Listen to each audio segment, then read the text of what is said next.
SGX Nifty अभी भी 12 अंकों की बढ़त दिखा रहा है और ये 10 अंक हो चुका है। अब 8920 के लेवल के आसपास अभी एसजीएक्स निफ्टी ट्रेड कर रहे हैं। It's a good sign.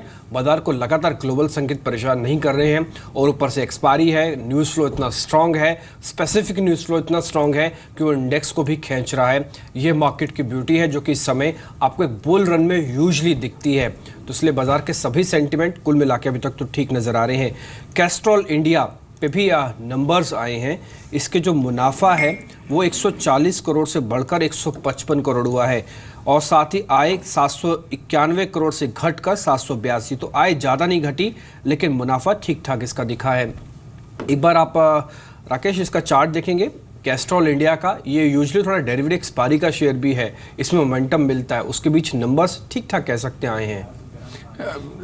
Dimpy काफ़ी स्ट्रांग टेक्निकल पैटर्न है, नीचे से एक अच्छी रैली बनते हुए देखिए। किसी ने ले रखा है तो 430 का एक स्टॉप लॉस लगाना चाहिए और ऊपर में 435 के स्तरों पे नज़र रखनी चाहिए। अगर नतीजों के बाद ऊपर में 435 के लेवल्स टूटते हैं तब एक अच्छा मोमेंटम टूवर्ड्स 445 देखने को मिल सकता है। एंड डिम्पी अगर 430 के लेवल्स के नीचे स्टॉक निकलता है तब नीचे में 423 424 तक स्टॉक इंट्राडे में गिरावट दिखा सकता है। एनबीएफसी शेयर्स पर ध्यान दीजिए, स्पेशली वो कंपनियां जो कि ऑटो फाइनेंस या फिर व्हीकल फाइनेंसिंग में डील करती हैं, क्योंकि अर्नेस्ट एंड यंग की एक रिपोर्ट आई है जिसमें उन्होंने कहा है कि अगले 3 साल में ऑटो फाइनेंस मार्केट जो है वो दोगुना हो सकता है और 2020 तक ये पूरा ही मार्केट करीब 2.5 लाख करोड़ का होने का अनुमान है। और अगर हम इस सेगमेंट के शेयर्स को देखें तो Chola investment finance, Shriram transport finance, Sundaram finance, ये कुछ वो कंपनियां हैं जो कि ऑटो फाइनेंसिंग में डील करती हैं। और एनबीएफसी हमने देखा भी है एक स्मार्ट रिकवर और एक स्मार्ट परफॉर्मर रहे भी हैं पिछले 3 महीने में डिमोनेटाइजेशन के इम्पैक्ट के बाद। आपकी ट्रेडिंग चॉइस है कोई इनमें से राकेश? देखिए एंटायर स्पेस काफ़ी अच्छा लग रहा है। श्रीराम ट्रांसपोर्ट फाइनेंस तो काफ़ी बेहतरीन लगता है, बट मेरे को लगता है कि थोड़ी सी करेक्शन आए तो इन स्टॉक्स को बाय करके चलना चाहिए। ठीक है, एक और शेयर भी देखिए जो कल काफ़ी तेज़ मोमेंटम में था, वो था डिश टीवी। कल भी इसके इनफैक्ट हम 2 दिन से इसके बारे में बात कर रहे हैं। 89 से चलते चलते हुए 94 तक तो आ चुका है।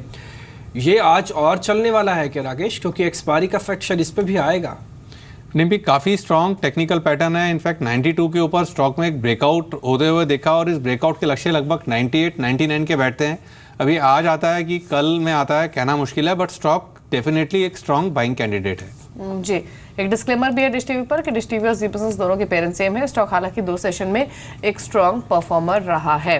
लेकिन बैंकिंग स्टॉक्स पर भी हम बातचीत करेंगे, लेकिन इस बीच आपको बता देते हैं कि डेप्यूटी गवर्नर यानी विरल आचार्य ने प्राइवेट और सरकारी बैंकों के लिए अलग अलग एएमसी बनाने का प्रस्ताव रखा है। डेप्यूटी गवर्नर विरल आचार्य ने 2 एसेट मैनेजमेंट कंपनी बनाने का विचार रखा है। उसके साथ ही उन्होंने स्ट्रेस्ड एसेट के वैल्यूएशन के लिए भी 2 रेटिंग एजेंसी बनाने की भी बात कही है। बैंकों की सर्जिकल रिस्ट्रक्चरिंग होनी चाहिए, ये भी उनका कहना है। उन्होंने कहा कि बैंकों को मजबूत बनाने की जरूरत है। क्या कहा उन्होंने, सुन लेते हैं। We have to think about how we can reduce the total governmental injection in terms of the recapitalization. So I was just proposing a number of different ways that the government might want to manage this process, because I don't think it's good for incentives at banks as well as for the country as a whole for the taxpayers to actually foot the entire bill that might be required for the bank recapitalization. In fact SBI के chairman Arundhati Bhattacharya ने भी कहा है कि bank bad loan restructuring पर पहले ही सुझाव दे चुके हैं। उनका व्यू भी सुन लेते हैं। Many of these things have already been recommended by the banks. Certain things are definitely new. For instance, getting a credit rating of the restructured asset is absolutely new. So also, regarding the capitalization bit. But otherwise, many of these pieces have already been recommended. And I'm sure they're under consideration. But how seriously or whether what is the government's thought on this, I have no idea. तो no doubt banking पे जो सरकार है और जो bank है वो दोनों ही एग्रेसर तो हैं इस चीज़ के लिए, लेकिन जो आंकड़े हैं वो शायद उतना रिफ्लेक्शन आपको नहीं दे पा रहे। जैसे कल भी हमने आपको 4 बैंक्स की, सरकारी बैंक्स की डिटेल बता रहे थे जिनकी स्थिति अभी भी बहुत नाजुक है। लेकिन विरल आचार्य जो कि नए डेप्यूटी गवर्नर हैं, उन्होंने 2 सुझाव दिए। उसमें से पहला तो इंसेंटिवाइज करने के बाद, जो कि सरकार कर भी रही है कैपिटल इन्फ्यूजन के नाम पर। बैंक निफ्टी पे एक बार व्यू ले लेते हैं, जो कि बैंकिंग की बात हो रही है, क्योंकि एक ही बैंक का जब शेयर चलता है तो बैंकिंग स्टॉक्स को ऊपर लेके आ जाता है।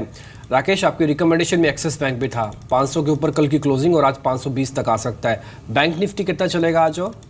देखिए डिम्पी, बैंक निफ्टी का टेक्निकल स्ट्रक्चर निफ्टी से ज़्यादा स्ट्रांग है और सिंपल रीज़न है कि बैंक निफ्टी ने एक लाइफ टाइम हाई लेवल्स पर कल क्लोजिंग दी है।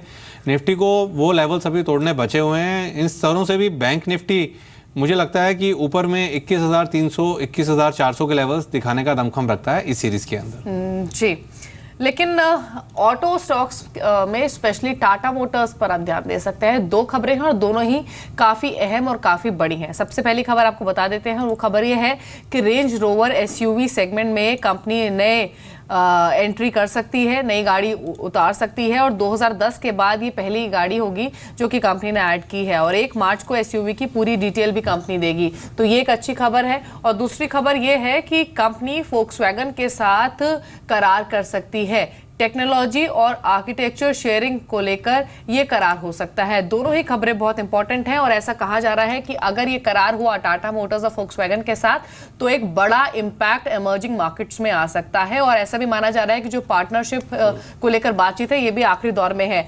और फोक्सवैगन की जो गाड़ियां होती हैं इनफैक्ट डिम्पी, वो अपने स्टाइल, अपने लुक्स, अपने डिजाइन, रिफाइनिंग के लिए बहुत जानी जाती हैं। और अगर ये एडवांटेज मिला टाटा मोटर्स को तो जो डोमेस्टिक पैसेंजर मार्केट में जो वापस एक स्ट्रॉन्ग पोजीशन की बात बार बार टाटा मोटर्स कर रहा है उसमें शायद हेल्प जरूर मिले। बिल्कुल ज़रूर हेल्प हो सकती है। वैसे भी टाटा मोटर्स का अगर आप, क्योंकि एक्सपायरी वाला इफेक्ट भी है इसलिए मैं आपको ये बात रख रहा हूँ आपके सामने कि यहाँ पे एक अच्छा पुल बैक मिल सकता है। कल और परसों के दोनों के बेस को देखते हुए टाटा मोटर्स में न्यूज़ फ्लो प्लस डाटा दोनों ही कम से कम ये तो कहता है कि शॉर्ट करने से बचना चाहिए।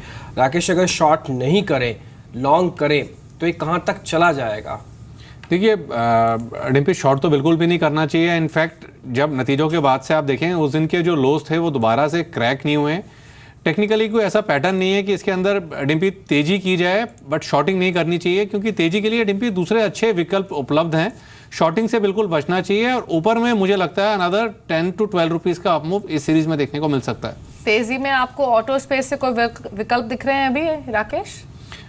देखिए बजाज ऑटो नीचे में एक अच्छा बेस बना रहा है, but purely from momentum point of view मौजूदा स्तरों पर कहीं बाइंग नहीं करेंगे, बट अगर मीडियम टर्म आउटलुक है तो बजाज ऑटो, हीरो मोटरकॉर्प में बाइंग की जा सकती है। ठीक है, इस बीच कुछ एक और न्यूज़ फ्लो है जिनमें आईटीडी सीमेंटेशन को आप देख सकते हैं। इनका मुनाफा 30 करोड़ से घटकर 13 करोड़ हुआ है। यूजली ये कंपनी अपने मेट्रो प्रोजेक्ट्स के लिए ज़रा जानी जाती है और काम भी करती है, लेकिन जैसे मेट्रो की बात होती है तो आईटीडी सीमेंटेशन एकदम से तेज़ी से रिफ्लेक्शन देता है। इसके नंबर्स ठीक नहीं लग रहे हैं क्योंकि आय भी घटी, मुनाफा भी घटा, अबीटा भी घटा। ये 66 करोड़ से 55 करोड़ है। एक बार इसका चार्ट भी देखिए आईटीडी सीमेंटेशन का, राकेश।